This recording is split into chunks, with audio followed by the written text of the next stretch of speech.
Shalom and welcome to Jerusalem Studio. Almost 18 months into the IDF counteroffensive against the Islamist Hamas perpetrators of the October 7th massacre, and the foreseeable end of the Gaza war is still up in the air, or rather, down in the tunnels. Negotiations on terms for releasing the remainder of the Israeli hostages have stalled. Military operations against Hamas leaders and forces have resumed. The fate of the Gaza Strip itself and its more than 2 million inhabitants hangs in the balance. What then are the tactical aspects of the current phase, and more importantly, is there a strategy for a long-range solution to this ongoing crisis? Joining us to dissect these matters are Dr. Nir Boms, who is a research fellow and program manager at the Moshe Dayan Center at Tel Aviv University. It's good to have you with us, Neil. Good to be here. Absolutely. Also joining us is Colonel in Reserve Reuven Ben Shalom, who is a cross-cultural strategist and a senior fellow at the ICT at Reichman University. It's good to see you, sir. Shalom. Last but not least, our TV7 editor-at-large, Mr. Amir Oren. Amir, set a stage for us.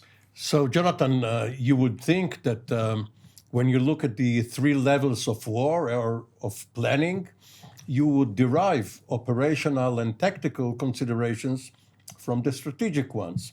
But in the Middle East, it doesn't work this way. You do it tactically, and you try to build on it until somehow, sometime, not always, you reach a strategy. Right now, the war has been resumed. The fighting phase of the war has been resumed in Gaza, with Israel trying to force Hamas into concessions, into releasing more hostages, without Israel promising to end the war, which is the major Hamas demand. The Trump administration seems to support the Israeli position, but it has an expiration date.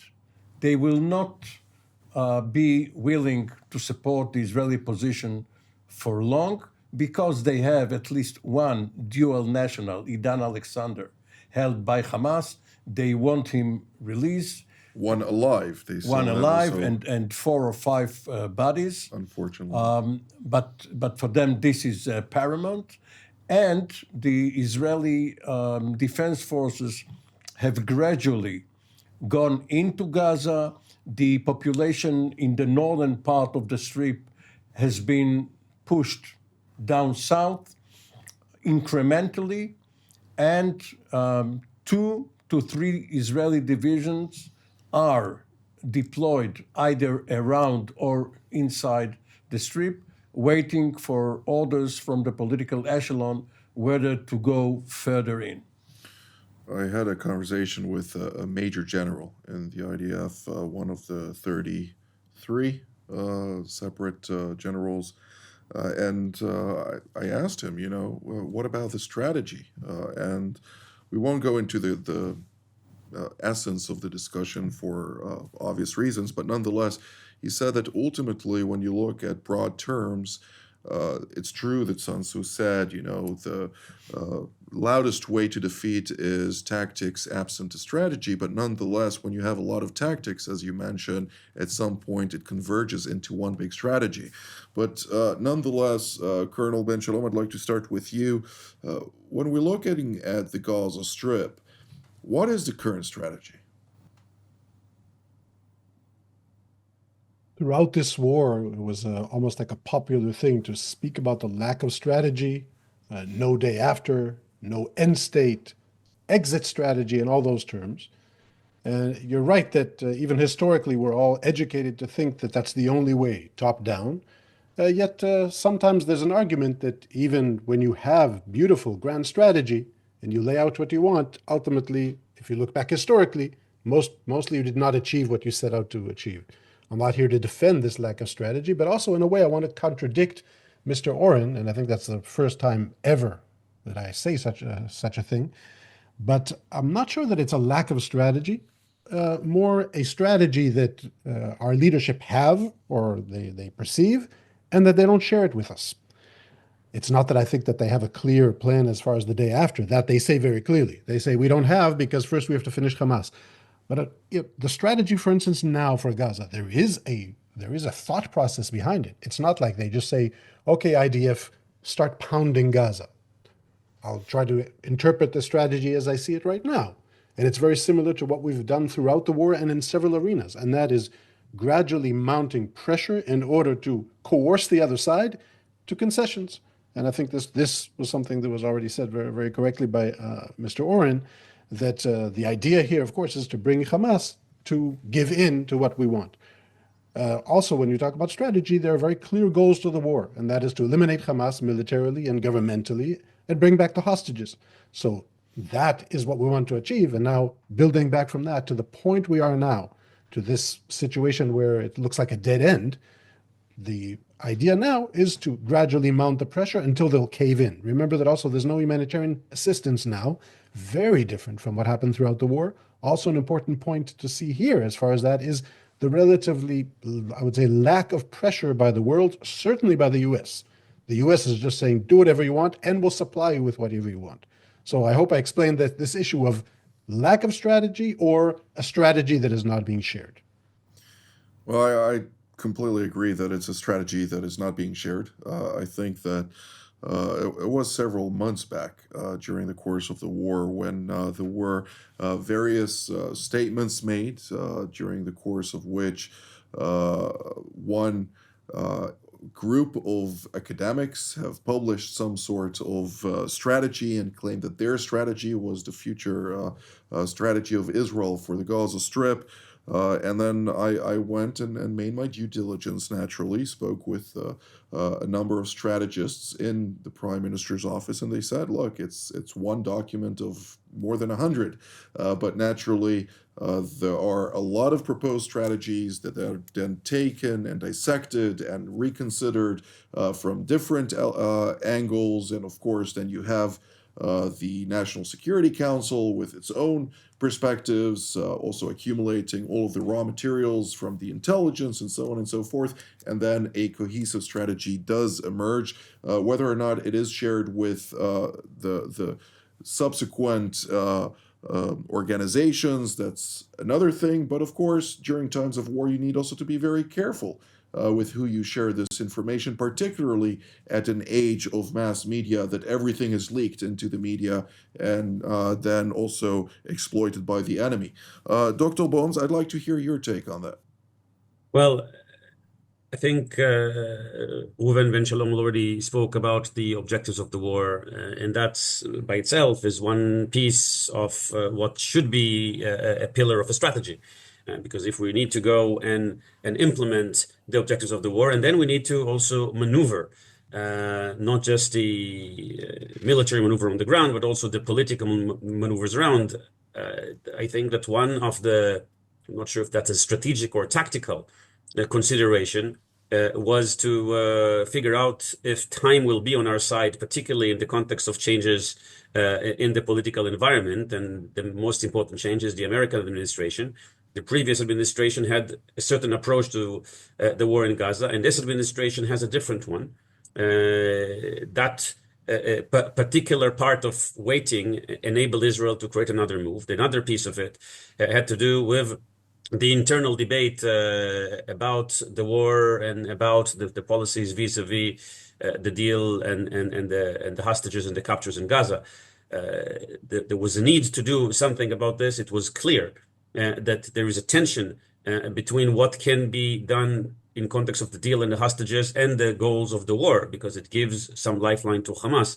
And part of that move was, how do we create a deal that allows more hostages to go out while not closing the window to really complete the goals of the war. And now, again, not an easy move. The 59 hostages, some of them are alive, some of them are not, still held in Gaza. We very much want to get them out. And the same token, we don't want to create a situation in where the hostage issue will dictate a failure in achieving the goals of the war. All of these considerations have influenced the tactical maneuvers and also the strategic thinking of terms of what can be done next. Of course, the broader question is what will be done afterwards.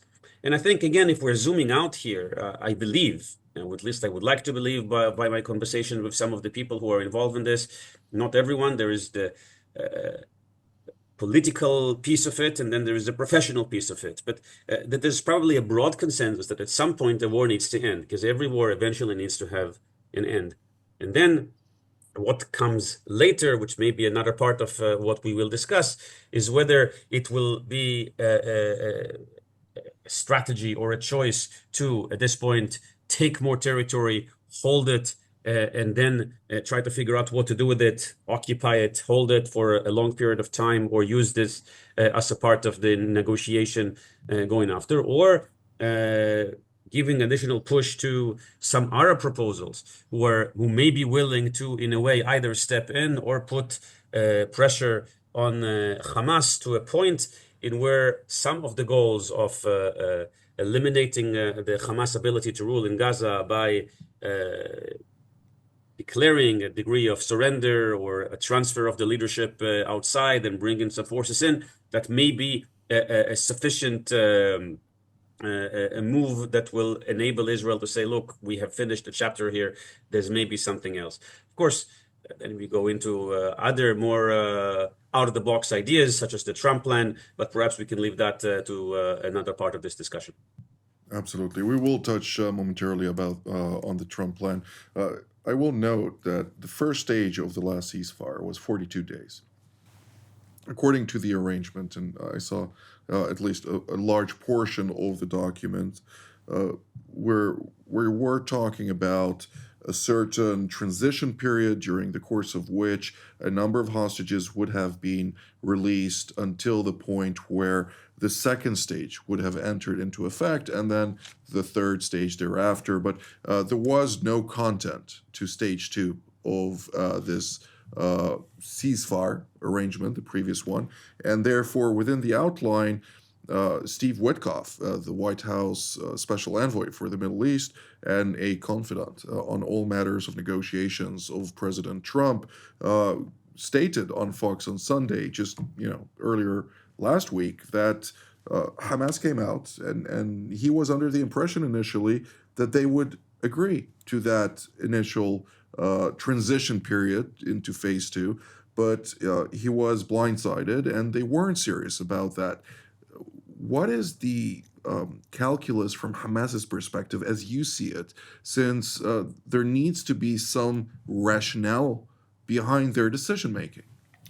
It's amazing that here we are, almost April of 2025, and we are holding this conversation as if it was a year ago when Israel said there are 24 battalions that Hamas has. We already destroyed 22, 2 to go, Rafah, and it's over. And it wasn't over. Now, for Hamas... Different circumstances, though. But yes, this was the objective as portrayed to the Israeli public, because you must have domestic support, and for the global audience. But Hamas wants to have assurances and insurance policies that its leadership will not be decapitated once the war is over and all the hostages are being released. Israel refuses to give these guarantees. And therefore, Hamas is holding on to the hostages. It can show its supporters some sort of achievement, because the vaunted Israeli military machine for 18 months now has not been able to conquer. Not according to the polls, though, in the Gaza Strip. In the Gaza Strip, the popularity of the Islamist Hamas is on rapid decline to the points where it's desperate. There are penalties, but the resistance, the Mukawama, they have their own ideas, their own flags, their own timelines. We cannot argue with that, because this is how they operate. We wouldn't have done it, but nevertheless, Israel is in an attrition war. It's not as if Israel is happy with the situation. So, and also, Steve Witkoff, whom you mentioned, spoke in quite a puzzling way about Hamas, that they are reasonable, one can talk with them, perhaps not yet, but there is a path there. So we still have a couple of weeks before Passover, or 3 weeks, to see whether some breakthrough can be achieved. Because if not, one suspects that President Trump will come not with a bridging proposal, but with another proposal altogether directly to Hamas. Well, we'll have to wait and see, since President Trump is also very calculated in those matters, particularly with the team surrounding him having clarity. Many of them being experts on the Muslim Brotherhood, which Hamas is an offshoot of, and having clarity on also the complexities and threats that emanate from this terrorist organization. But Colonel Ben Shalom, I'd like to ask you, since Hamas is basically setting down its foot and saying, I want to win. It doesn't matter the circumstances of the agreement, but at the end of the day, you're going to succumb, and that is going to be it, because you're going to end the war and we're still going to be here. That's the underlining statement of their position. At what point can that change, though? First, I'm not sure that Hamas intend to win. I don't think the issue of victory is even relevant anymore. And by the way, even for us, what Hamas want to do is survive, just live another day and raise the flag of mukawama, resistance, and to gain popularity. Of course, they don't care about their own people suffering. I just heard the other day a report by Hamas Health Ministry. Not only is it a propaganda tool of Hamas, but it's an organization that doesn't care about the health of its own people. So their whole agenda is jihad, a holy war, ultimately to defeat Israel, destroy Israel, and establish their Muslim caliphate here. Okay, so the whole terminology should be according to that. They have patience, and if it doesn't work now, it will work in 10 years, and if not, then in 100 years. I'm talking about their own calculus. But perhaps they should take into consideration that something changed on October 7th, and we're again going back to strategy. Israel's national security strategy for sure changed. We are no longer looking for a round of violence that ends with quiet. We are not going to enable Gaza to go back to what it was. This mistake was made in the past. It's not going to happen again. And we're going to fight until it happens. Another thing I think that we should point out here is a problem with expectation management. Throughout the war, when I was wearing uniform representing the IDF, and people would ask me about the length of the war, when will it be over? I'm talking about a year ago. I said, again, official capacity, but I was sort of giving my personal opinion. Hey guys, this is a long war. Remember that when the Americans were talking about a long war, it turned into 20 years of war. If you ask me, 3 years, 5 years. It's not something that's just going to suddenly end and okay, we won. Hamas is not going to go back to be ruled by Hamas that builds tunnels, gets international assistance, and build another monster that can erupt on us like they did on October 7th. So Hamas this time maybe should make a calculation that they're not going to succeed in what they're trying to do now. But going back to what Trump said, by the way, it could be that the end of this will be no Gazans in Gaza. I'm not giving a threat now. I'm just saying, let's look at what the leadership is saying. Look at what Minister Katz is saying, our Prime Minister, President Trump. Look what we're doing now with this escalation and mounting of efforts, regaining areas inside of the Gaza Strip and saying that we're doing so. Hamas should recalculate, if you ask me. Well, I did ask you, and I appreciate that answer. But Dr. Bohms, I'd like to hear your take on this as well. And to bring into context also, because what Mr. Owen just mentioned about Envoy Witkoff, who spoke about Hamas in like the previous envoy for hostages, Buller, who came out and said about them that they're nice guys. Of course, he got pushed to the side because of it.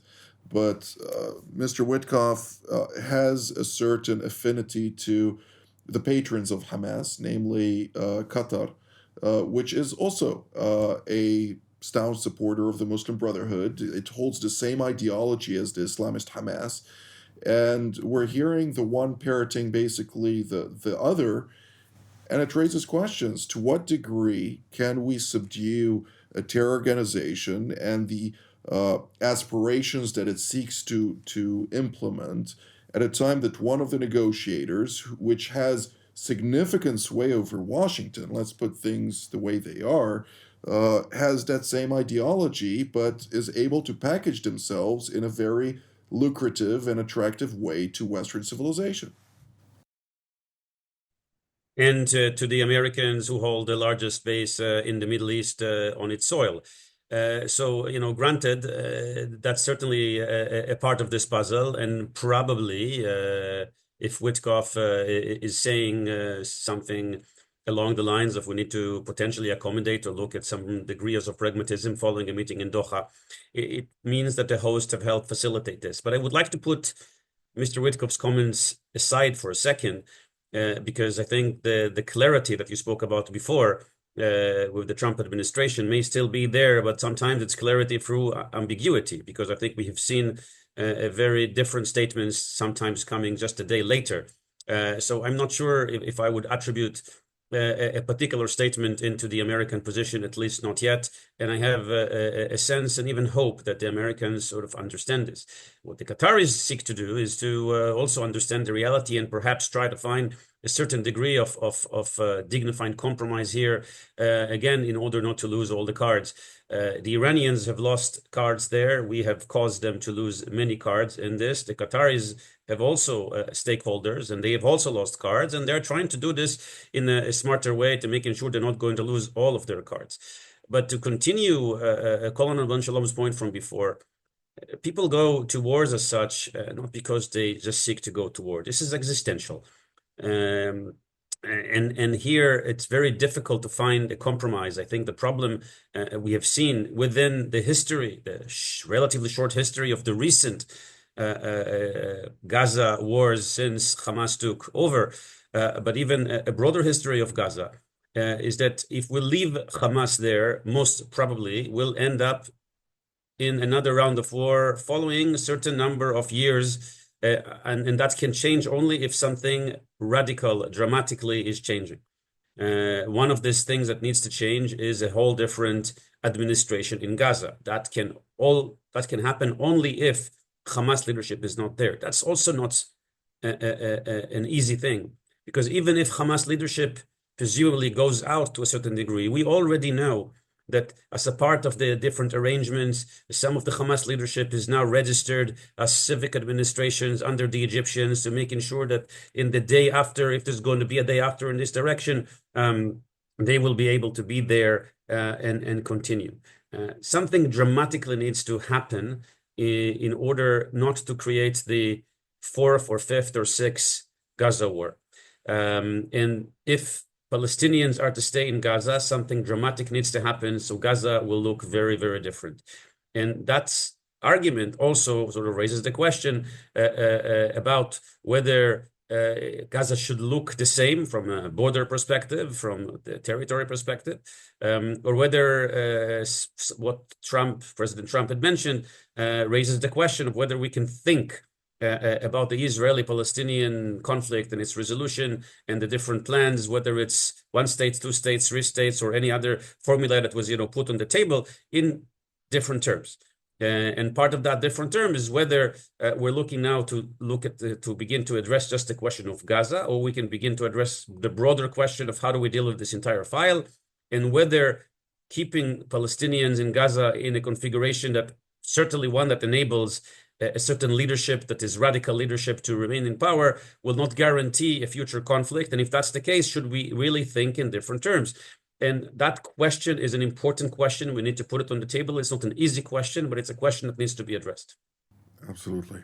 Well, I will mention this. The Egyptians have provided a plan for the day after. We don't have time to discuss it too much, but I will mention that the contents of this day after plan, irrespective of the fact that it's been already supported by the European Union and by the United Nations and other Western and Eastern nations, that it seems like this will, as also Dr. Boms has mentioned, it will allow Hamas to basically remain active in the Gaza Strip, and that is something that Israel finds unacceptable, and the United States has mentioned that the Egyptian plan for the day after is not acceptable to the Trump administration. Another point that I will mention is that Professor Russell Berman, the director of the Hoover Institute's Middle East program and a former senior advisor to the policy planning staff in the previous Trump administration, has told me quite strongly that we should take President Trump's plan seriously and to take serious that they intend to implement it irrespective of the rhetoric surrounding that. So that is something that I think we should take into context. Mr. Oren, last sentence from you. A lesson of history is that there is quite a difference between exporting a problem and extinguishing it. In 1948, Israel ended the war with the Palestinians either running away or being driven away. They started harassing it from abroad, from outside, including in Gaza. Those who ran away from Jordan started harassing us from Lebanon. Even if 2 million Gazans leave Gaza, they will still be a force to reckon with wherever they are. 10 seconds each. Colonel Ben Shalom, go ahead. The lack of strategy or lack of clarity has a price, and that is that we are torn politically, very polarized, and especially for the families of those held in Gaza now, this lack of clarity creates a lot of questions, a lot of tension, and that's just a price that we have to pay. So when you see the internal discourse in Israel, that's something to take into consideration. Dr. Boms, shorter than that, go ahead. In 1948, we were fighting 6 Arab nations, and we were having a series of wars thereafter. In the Gaza war, this current October 7 war, we were fighting on 7 different fronts, not with a single Arab nation. And that's an important point. We have a region that is willing to fight with us in some of this war, and they're a very important factor moving forward as we try to sort this very complicated question. Dr. Boms, Colonel Ben Shalom, and Mr. Oren, thank you so very much for all of your valuable insights. And I'd like to thank all of you at home as well. Until our next edition, from here in Jerusalem, Shalom.